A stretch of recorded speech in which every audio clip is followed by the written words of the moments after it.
Hey there, all my Rotation 411 astrology followers, subscribers. Today I'm gonna cover really quickly Venus square Mars, and I may make another video, a part 2 later, so keep an eye for that. Probably down the road. I just made a few discoveries about this, but I'm still researching it more. As you know, I did the Mars square Uranus videos. I think I did Mars square Uranus, Venus, and I think that's what I did. I should do Mars square Mars also, but this one's really interesting, and I think that I might have touched on it in the Are You Wasting Your Time video, but I noticed when I did the Kim and Kanye celebrity synastry. If you want to check that out, you can. I noticed that their passion planets were at odds with their suns, which is really odd to me, because anytime you have Mars opposition or Mars square, I don't recommend it. And what I've found is that these are red flags or deal breakers, but with Mars oppositions or squares, you can still get married with them. So if you're the type of person that wants to get married and never get divorced, I wouldn't recommend marrying someone that you have a Mars square opposition with. I don't really want to throw this out there too much, but like, for instance, I'm dating someone right now who I have really good astrology with. We have a moon conjunction, which is what I was looking for, and I'm really enjoying it. Even our Mars are conjunct, and we have sextile Mars Sun. I love it. But we do have Saturn opposition Mars, which is a divorce aspect. So I was reading this article, and it's like, even though this can play out certain ways, you know, Saturn's very secure and gives longevity, Mars will rely on Saturn, and you'll often find this in married couples. But then they also made a note, not a note, but they also added, and divorced couples. And I was like, yeah, find me a couple that's been married 25 years that has it. No, you're gonna find it in married couples that aren't divorced yet. You're gonna find it in people that divorce around the 7-year itch, like, you know, Saturn opposition Mars, where Mars is gonna fight against Saturn's stability, and Saturn is gonna feel too restrictive to Mars after a while. Mars is gonna feel like there's gonna be control issues, okay, and rebelling with Saturn opposition Mars. So I'm with this person, and I know that. I don't know, I've tried to do like Mars square Mars where it was a little more quickly, because Mars is a faster moving, closer personal planet, and I was like, well, I know what's going on, I can fix this. I don't know that you necessarily can overpower the energies just by mentally knowing it. Some things you can navigate, but deal breakers and red flags, I'm not sure. So I will keep that in mind before I would marry this person, right? That we have a divorce aspect. So I would have to go into it knowing that there's a possibility astrologically of us getting divorced. Now, does that mean that I don't think that we couldn't have a few enjoyable years together? Yeah. But does that mean if somebody came along that I have, you know, the same kind of compatibility with without a divorce aspect, that I wouldn't kind of take away my personal feelings in that moment and think long term about the astrology?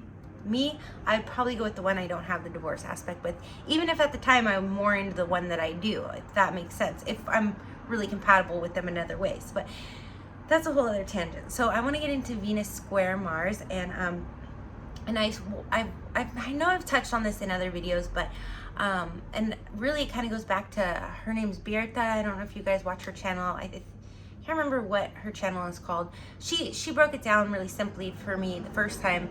Is, you know, Venus square Mars works pretty well when it's the woman's Venus and the man's Mars, right? Because Venus is feminine and Mars is masculine.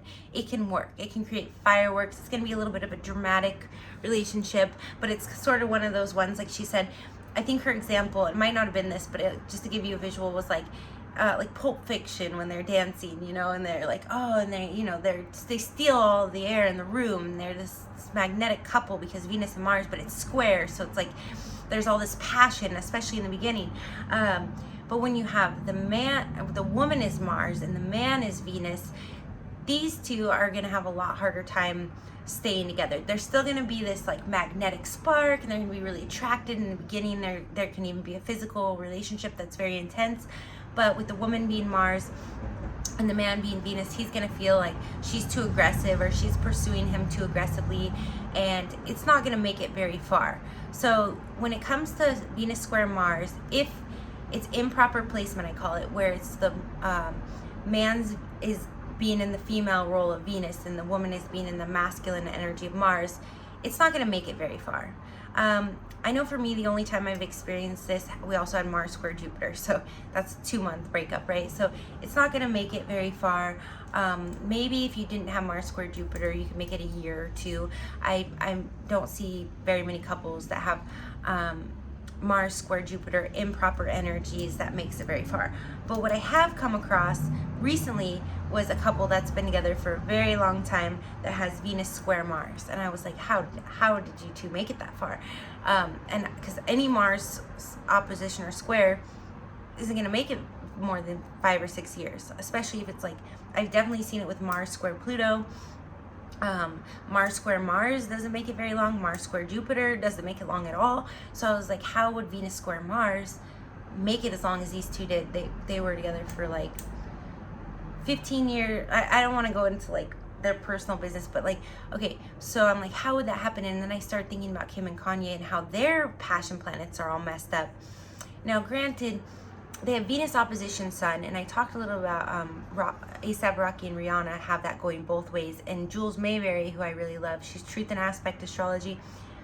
She says that, you know, this Venus opposition Sun isn't too bad. That's with the Sun, right? And Kim and Kanye have that, but then they also have Mars opposition Sun. And like I told you, anytime Mars is opposite or square, especially I've seen with Pluto, Mars, or Jupiter, or Uranus, it's not great. So with the Sun, I'm like, you know, and then they have Venus square Sun. So passion planets are Venus and Mars, right? So I'm like, how did these two, like, they haven't got along ever, but you know, when you're like really like someone, you're intensely attracted to them, you think things are gonna work out. And I probably mentioned this before too, but my mother always said, and I believe it, whatever the issues are in the beginning, they're only gonna get worse as you go along. So a lot of times we get into these things when we feel this Mars passion and it's a square, so we're like, oh, this is a challenge, I want to fix it, but in reality it's just gonna get worse, and you're just gonna feel drugged through the mud at the end of the day. Like, you invested all this energy into something that didn't work, but you really felt like this was the one with Mars. It's very passionate, you know? So with Venus square Mars, with the female being Venus, and what I already touched on, if the female is Mars, right? I wouldn't recommend it. If you're, I don't care if you're a male or a female, if you find a partner and you have Venus square Mars, and the woman is the Mars and the man is the Venus, whether you're the man with the Venus or the woman with the Mars, I would say get out as soon as you can. You're just gonna feel hurt, upset, frustrated, like you invested into something for X amount of time that just blew up in your face, okay? But when you, and like I said, usually when there's those energies, the man in Venus, he's not gonna wanna commit to the woman in Mars. He's gonna feel like, too, like she's maybe aggressive and even with other men, and just maybe puts herself out there with it. So they're probably not even gonna make it, you know, in past dating or hooking up into a relationship. But when we have Venus square Mars, with the woman being Venus and the man being Mars, they can make it for a while. But I'm gonna say that the two ways I've seen this play out, and this is why I'll make a part 2, because I've probably seen more examples of it. And I know I've seen it with clients, but the 2 examples I've seen is this couple that was together for a long time, and then I finally found a birthday of someone that I knew a while ago, and I was so curious how things had played out with us. And he and I actually had pretty good synastry, right? He's a Capricorn. You know, if you watched any of my other videos, you know I'm a Virgo moon, so we have that nice sun-moon trine. But I didn't really know much else about his chart besides he's a Capricorn, because he'd never tell me how old he was. So I finally got to look it up the other day. I still got to look at his moon because it's like on the cusp, so I don't even know yet where his moon is. But we had all good aspects except for Venus square Mars. And the thing about this guy was, back in the day when I knew him, we really hit it off. But like, just hanging out in the same crowd, we were both in acting and stuff in the industry in the town that I was in. We were in the same circles. Our agent actually introduced us to each other, and it was kind of like this magical moment, more just, you know, in the overall universe, not between us necessarily, but he was really kind of, oh, and when I would show up, he was right there, you know, and he was, you know, real, you know, I don't want to say too much about his personal information, but like, he's a male model, like he's on the cover of all these things. He was getting a little bit bigger roles in the B films that were coming to town than me, but I was, you know, I was just starting out, so I was doing good in our little circle, you know, of just, learning, like, basically. But I was a little bit established in the circle because it's a smaller city. So when we met, it was like fireworks, whatever, right? Venus square Mars definitely brings the fireworks. But what happened is, well, for one, he found out that I have a bad habit, and he's like very health oriented, and so am I. But it was just enough where he can't deal with it. So I was like, well, maybe if I ever quit that habit, like, we could, you know. So I was looking in the Synastry, like. But what happened is, after that, he kind of lost interest in me, but we still flirt and we'd have a good time, and I'd go sing karaoke, you know, and it was a lot of fun. But there was this one night where there was just this huge blowout between us, and because Venus square Mars is like drama and fireworks, and everyone in the room, like when we're in the room together, you know, like, oh, our agent introduced us, oh, everybody knows who we are. It's almost like we were like famous in this sect, right?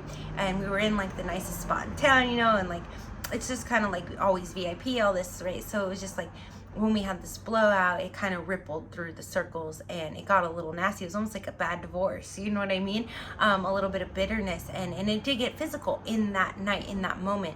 And we never had a physical relationship. It was just flirting and having a good time. So this night when things blew up, it was kind of like, it did kind of feel to me at that time. And so I would put this into the box of Venus square Mars, that like we had so much passion towards each other that we never acted on, that it kind of blew up in a more aggressive way rather than in a physical passionate way. You know, it kind of blew up in a physical aggressive way, but it was just the one instance, and then it rippled through, and then we were kind of done with each other. We didn't go around each other anymore, and for good reason, you know. It was a bad night. So this couple that was together forever, that has it, they were together forever, and I mean, I wasn't there. I don't know what went on between them, but I think to sustain a relationship that long, excuse me, there has to be, like, you know, a good amount of compatibility.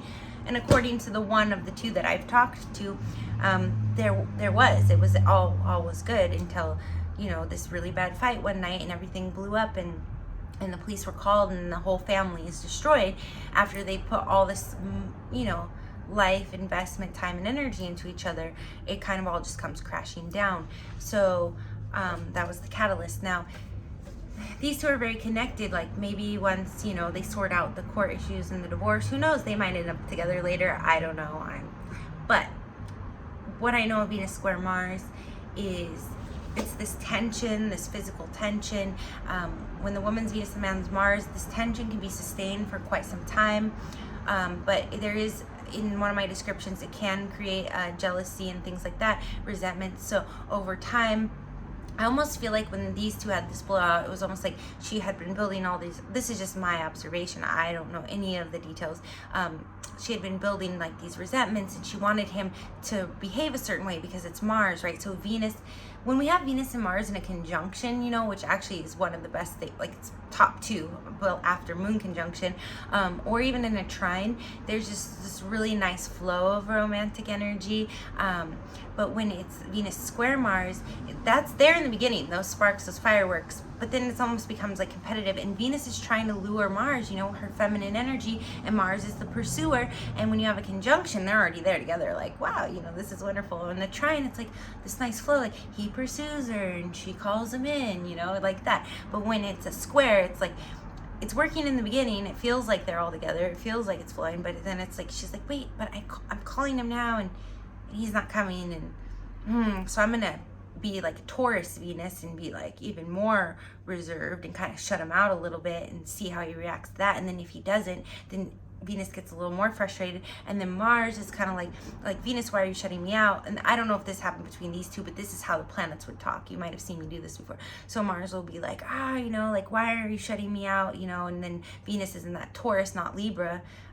Libra's diplomatic, would be like, oh, let's talk about it, but I'm going to be stubborn and shut down. So there can be different ways that could play out in conversations that Venus and Mars can have, but there's definitely the chasing and the flowing of the female masculine energy. It's going to hit some walls, and it's going to hit some resistance, and it's going to build resentments and jealousies just because they're not reacting to each other the way that they expect to, expect each other to.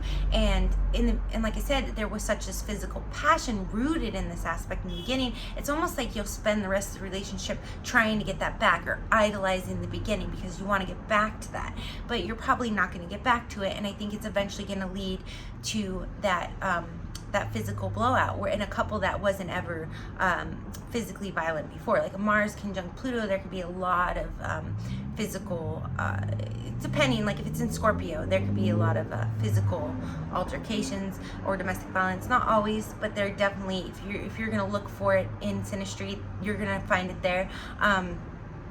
In Libra, it might be more of a mental thing, but or power thing possibly, but with Venus and Mars as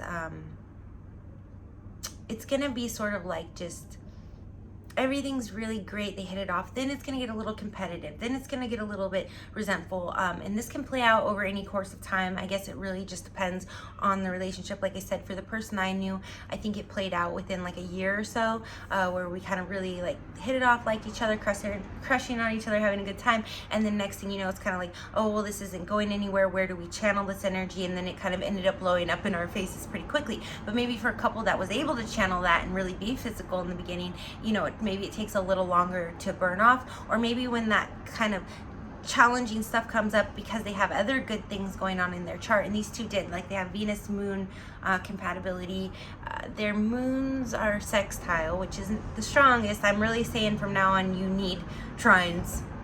Sextile is not enough, but partially because of this too, but so I want to say at the end of the day, Venus square Mars, because there's eventually going to be some kind of blowout, and it might be physical, but it's not going to be like crazy violent. It's going to be physical enough though, where you two are going to have to separate from one another, especially just because of the outside people involved there. It's not going to be acceptable. You know what I mean? Like your circles are going to be like, no, you two have to stay apart because, you know, you don't get along. All right. Or even the authorities, if the police had to be called, you're going to have to separate at that point. Now, whether when we're dealing with like, which one is it? I think it's Pluto and Venus, but I think it could be Pluto Sun too. It's one of the Pluto aspects you'll see a lot where the couple, I think it's Pluto and the Sun, or Pluto and Venus, where it's like they'll be really tight knit, and then but I always tell these ones, and I can't remember what the aspect is right now, but when I see it with my clients, I'll tell them, okay, you guys have good stuff going on here, but you do have this one little thing with Pluto going on. So if you know, feel like they're, you know, not treating you the way that you want, and you want to walk away, or not walk away, but you want to try to not manipulate, but maneuver or get this to work, you know, be diplomatic. Do not do the thing, and this is good sometimes, but in this scenario with Pluto, you can't do it. Do not do the thing where you put your foot down and say, I'm walking away, because that other person is not going to come follow you. And even if you two do get back together someday, they're going to be very hurt and resentful that you left in the first place, right? So some people, you could be like, you know, you're not treating me right, I'm walking away. And then they're like, okay, I had some time to think, I'm going to try to go about this again. With that certain Pluto aspect, I wish I could remember which one it is. It's either with the Sun or with Venus. They're gonna be too hurt. Even if they want to come back to you, they're just gonna be too hurt. It's just all these resentments. So I feel like that's like Venus square Mars in a way, where in the beginning it's gonna be great, fireworks, drama. This is gonna be the couple, you know, oh, here they are, the big, you know, couple. I mean, that can play out in healthier ways too, but here, and then there's these resentments, and eventually it's gonna lead to a blowout that's gonna bring everything crashing down, depending on how much you've invested. So this definitely is a deal breaker, red flag aspect.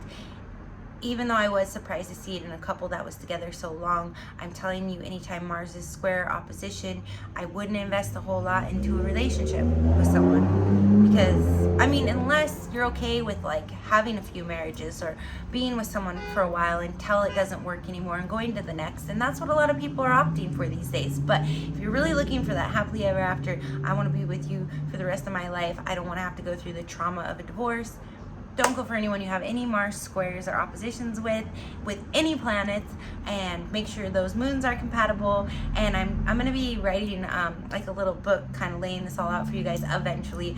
And I do personal readings.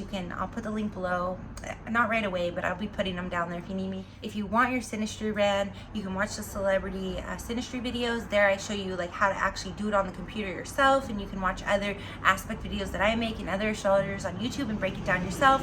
If you want a personal reading, let me know.